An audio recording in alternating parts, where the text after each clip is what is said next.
Pour l'instant, on n'a pas tout à fait les rendements aux normes de l'essai à l'heure qu'il est. On a pu constater quand même une meilleure biomasse à l'automne, une hauteur de la culture, donc à la floraison et à la maturité qui était supérieure, et puis des témoins donc, qui ont desséché beaucoup plus vite. Et on avait quelque chose d'assez net en visuel, hein, que ce soit en hauteur ou en biomasse. Donc récemment, le technicien de mon distributeur m'a proposé d'essayer le Novatec 1030 avec micro-organismes, avec justement cette orientation localisée d'essayer de booster le phosphore et la vie au départ des plantules. Donc cette année, j'ai mis en place des essais sur orge d'hiver, brassicole et blé dur. Les cultures d'hiver, où jusqu'à présent, c'est pas sur ces cultures-là où je voyais le plus d'écart de rendement à la fertilisation. En général, c'est sur les cultures de printemps à cycle plus court.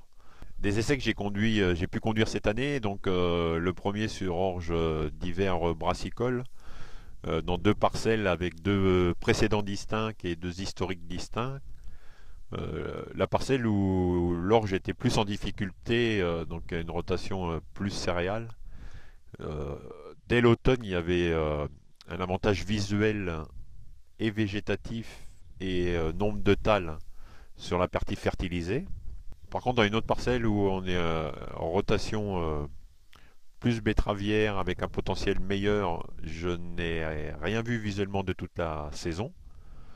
Euh, et donc l'écart, il s'est retrouvé au contrôleur de rendement de la machine.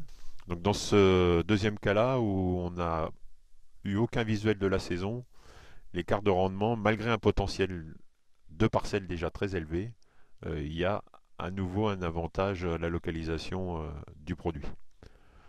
Donc c'est quelque chose qui m'a vraiment surpris, qui m'interpelle et que je souhaite pouvoir confirmer dans les années qui viennent et l'étendre à d'autres cultures.